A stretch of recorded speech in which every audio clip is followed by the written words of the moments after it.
नमस्कार दोस्तों, स्वागत है आपका जी के विद मितेश सर में। देखिए दोस्तों, आज हम पढ़ेंगे भारतीय संविधान में अधिकार। बहुत ज़्यादा मोस्ट टॉपिक है और ये आते हैं ज़्यादातर उसके सवाल जो कंपटीशन एग्ज़ाम है उसमें, ठीक है। तो उसके आधार पर हम पढ़ेंगे। देखिए, आगे से आगे हम पढ़ते जाएंगे तो इसमें जो खास जो क्वेश्चन है वो इसमें सारे, तो आइए पढ़ते हैं। देखिए, भारतीय नागरिकों के अधिकारों को संविधान में सूचीबद्ध करवाने के लिए अधिकारियों के घोषणा पत्र की मांग किसने उठाई थी। जो भारतीय नागरिक है उनके अधिकार है, उनको संविधान में सूचीबद्ध करवाने के लिए अधिकारों का जो घोषणा पत्र है उसकी मांग किसने उठाई थी मोतीलाल नेहरू ने। यानी कि यहीं से जो संविधान की जो घोषणा, संविधान में जो अधिकार है उसकी जो मांग है यहाँ से उठना शुरू हुई थी, ठीक है, मोतीलाल नेहरू के द्वारा 1928 से। नेक्स्ट आएंगे, देखिए, किस संविधान संशोधन के द्वारा संपत्ति के अधिकार को मौलिक अधिकारों की सूची से हटा दिया गया। तो ये 44वां संविधान संशोधन है, ये हुआ था 1978 में, ठीक है। 44वां संविधान संशोधन, और ये इससे पहले हुआ था 42वां संविधान संशोधन जो हुआ था 1976 में, ठीक है। ये संशोधन हमको याद रखना दोस्तों, ये बहुत ज़्यादा जरूरी है। आइए देर नहीं करते हैं, फटाफट। देखिए, भारतीय संविधान के किस भाग में 6 मौलिक अधिकारों का वर्णन किया गया है। भारतीय संविधान के किस भाग में 6 मौलिक अधिकारों का वर्णन किया गया। तो भाग 3, जो भाग 3 है उसमें है मौलिक अधिकार, ठीक है।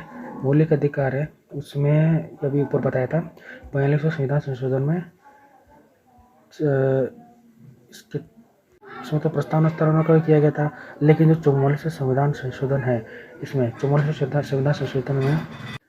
संविधान संशोधन में ये संपत्ति का जो अधिकार है वो हटा दिया गया, ठीक है, 1976 में। ये हम पढ़ चुके हैं। ऊपर आइए, देखिए, तो हम ये पढ़ेंगे जैसे ये जो भारतीय संविधान है इसमें किस भाग में मौलिक अधिकारों का वर्णन किया गया। तो ये भाग 3 में किया गया है, ठीक है। इसके अलावा देखिए, जो भारतीय संविधान है उसमें वर्णित 6 मौलिक अधिकार कौन से, तो 6 वर्णित जो मौलिक अधिकार है वो हमको ये से ध्यान में रखने हैं। देखिए, तो दोस्तों हमको जो मौलिक अधिकार है वो हमको इस तरीके से देखिए ध्यान में रखना। देखिए, एक देखिए सस्व, हमको बस एक ये नाम याद में रखना है, सस्व शोधासी संघ में, ठीक है। देखिए, एक तो ये मौलिक अधिकार ही हो गया, ठीक है, एक तो ये हो गया, एक मौलिक अधिकार तो स हो गया, एक मौलिक अधिकार तो स्व हो गया, एक मौलिक अधिकार सो वृद्धा ऋषि, ठीक है, स स्व शोधासी फिर संघ में कितने हो गए। देखिए 1 2 3 4 5 और एक ये संवैधानिक चारों का अधिकार, ठीक है, तो 6 हो गए। यानी 1 2 3 4 5 और ये 6, ठीक है। तो 6 मौलिक अधिकार हो गए। तुमको इस तरीके से ध्यान रखना है, स स्व शोधा सी समय, ठीक है। ये मौलिक अधिकार याद करने का ट्रिक है।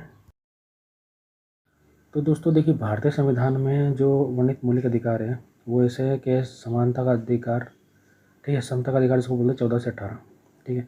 एक स्वतंत्रता का अधिकार है जो 19 से 22 है, ठीक है। शोषण के विरुद्ध अधिकार है जो 23 से 24 है। धार्मिक स्वतंत्रता का अधिकार है जो 25 से 28 है। सांस्कृतिक शिक्षा संबंधी अधिकार, देखिए सांस्कृतिक शिक्षा संबंधी अधिकार है वो है 29 और 30। ये जो माइनॉरिटी है उसके लिए है, ठीक है, वो सभी से में आता है 29-30। और संवैधानिक उपचारों का अधिकार, ठीक है, ये अनुच्छेद 32 में आता है, ठीक है। इससे आगे चलते हैं। देखिए, अभी याद करने के हिसाब से तो यही है, तो आगे आपको बताते हैं। देखिए, समता के जो अधिकार के तहत है किस अनुच्छेद में छुआछूत की समाप्ति की बात की जाती है। देखिए, ये ज़्यादातर सवाल आता है अनुच्छेद 17 में जो छुआछूत की जो भावना है उसको दूर करने के लिए उसकी समाप्ति की बात की गई है अनुच्छेद 17 में। बाकी जो शॉर्टकट टेक्निक वो बता देंगे आपको। देखिए, किस अनुच्छेद में अपराध में जो अभियुक्त है यानी दंडित व्यक्ति को संरक्षण प्रदान किए जाने का वर्णन है। 20, यानी गिरफ्तारी में संरक्षण, ठीक है, ये अनुच्छेद आता है 20, ठीक है। अब देखिए 20 किस में आता है। देखिए, जो स्वतंत्रता का अधिकार 19 से 22, ठीक है, उसमें ये आ जाता है गिरफ्तारी में संरक्षण का अधिकार, ठीक है। इन अपराध में जो अभियुक्त है उसको यानी दंडित व्यक्ति जो है उसको संरक्षण का अधिकार, ठीक है। एक है अभिव्यक्ति की आज़ादी का अधिकार, किस अनुच्छेद में वर्णित है। अनुच्छेद 19, यानी जो स्वतंत्रता का अधिकार है उसमें जो अभिव्यक्ति का मतलब होता है अपने आप को प्रकट करना, ठीक है, बताना।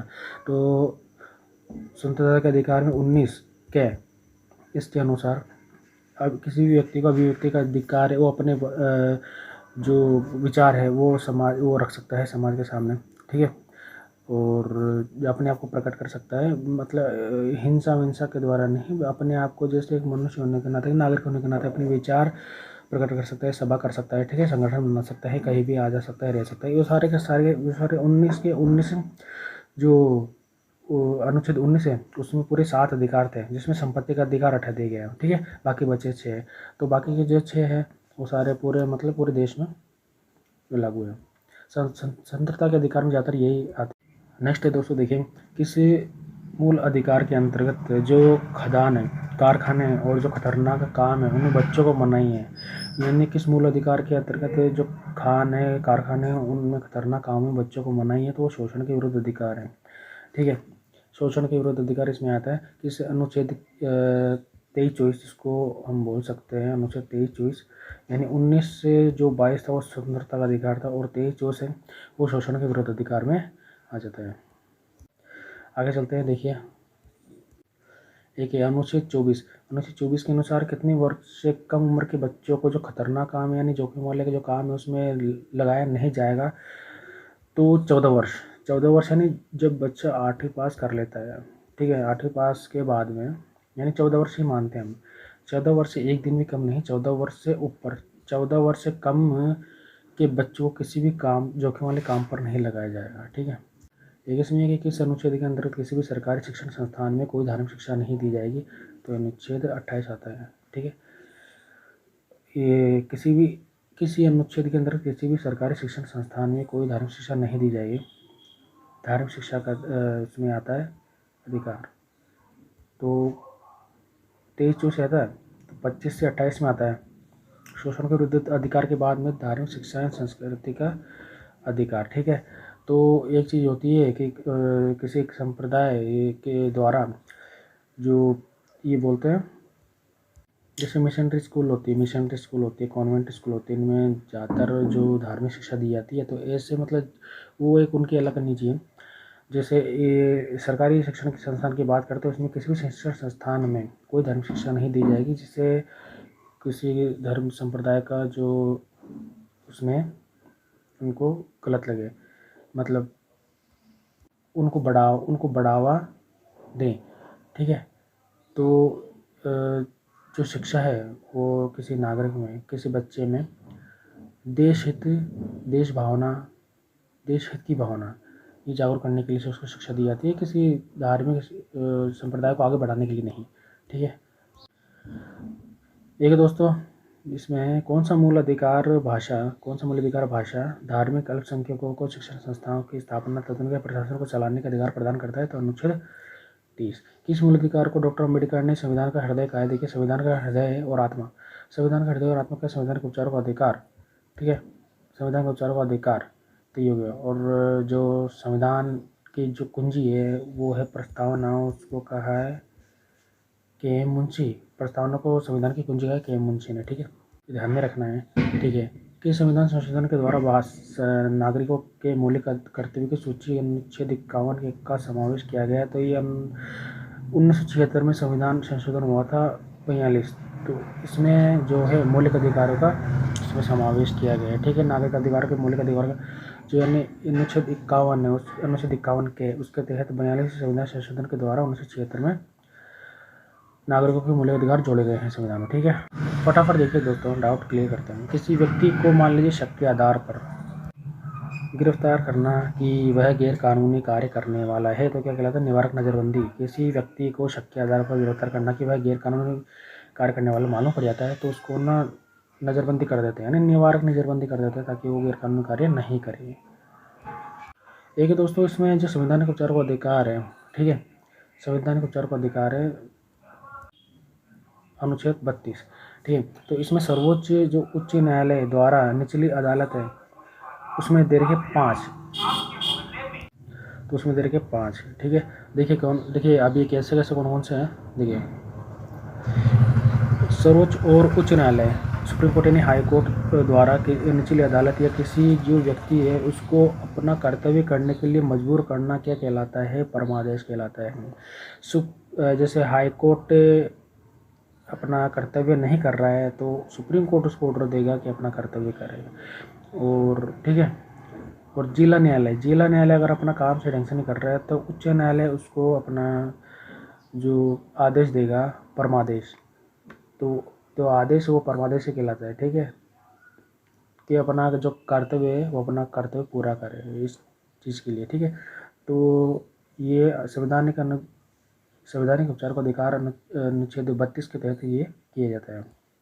एक है कि जिस व्यक्ति ने गलत तौर पर अपना जो पद है वो गलत तौर पर पद हासिल किया हो तो उसके खिलाफ आदेश जारी करता है कौन? हाई कोर्ट जारी कर सकता है या सुप्रीम कोर्ट भी जारी कर सकता है। क्या कि जैसे उससे अधिकार पूछ सकता है उस व्यक्ति से कि वह किस अधिकार के तहत अपने पद पर बैठा है। ठीक है, वो तो मालूम है कि जो गलत ही हुआ है, किसी जबरदस्ती बैठा है, तो हाई कोर्ट पूछेगा उससे कि किस अधिकार से वह अपने उस पद पर बैठा है। ये सुप्रीम कोर्ट भी पूछ सकता है। ठीक है, तो ये है अधिकार परिचय। एक है निचली अदालत द्वारा किसी विशेष मामले का ब्यौरा उच्च अथवा उच्चतर अदालत को दिए जाने का आदेश क्या कहलाता है? उत्प्रेषण। किसी निचली अदालत द्वारा किसी विशेष मामले का ब्यौरा उच्च अथवा उच्चतर अदालत को दिए जाने का आदेश, यानी सुप्रीम कोर्ट है तो वो निचली अदालत को, यानी निचली अदालत हुई थी हाई कोर्ट, तो उसको आदेश भेजता है कि जो आपके पास ब्यौरा है जो भी है वो हमारे पास में भेजिए। भेजने को कहते हैं प्रेषण। ठीक है, तो ये हो जाता है उत्प्रेषण। ठीक है, उत्प्रेषण यानी आपके पास जो भी ब्यौरा है, इस जो मामला है जो भी है, इसका हमको भेजिए। ठीक है, तो उत्प्रेषण कहलाता है। अब यही क्रिया हाई कोर्ट डिस्ट्रिक्ट कोर्ट से करवा सकता है। तो यानी ये हाई कोर्ट है जिसका किसी मामले का जो ये डिस्ट्रिक्ट कोर्ट है, जिला न्यायालय, उसको आदेश देता है कि आप जो ये मामला है ये हमारे पास में भेजिए, यानी उत्प्रेषित कीजिए। तो ये कहलाता है उत्प्रेषण रीट। संवैधानिक उपचार का अधिकार 32 में 5 तरह की रीट होती है। ठीक है, तो दोस्तों देखिए, संवैधानिक जो उपचारों का अधिकार है इसमें 5 तरह की रीट होती है। ये अनुच्छेद 32 के तहत लगाई जाती है। 5 तरह की रीट होती है। देखिए कौन कौन सी। देखिए दोस्तों, संवैधानिक उपचारों का अधिकार में जो अनुच्छेद 32 है उसके तहत 5 तरह की रीट लगाई जा सकती है। ठीक है, देखिए एक तो है बंदी प्रत्यक्षीकरण। ठीक है, एक है परमादेश। एक बंदी प्रत्यक्षीकरण है, एक परमादेश है, एक प्रतिषेध है। ठीक है, एक है उत्प्रेषण और एक है अधिकार परिचय। अब देखिए एक को समझते हैं। देखिए दोस्तों, एक तो है बंदी प्रत्यक्षीकरण। अभी बंदी प्रत्यक्षीकरण में क्या है? बंदी प्रत्यक्षीकरण में मान लीजिए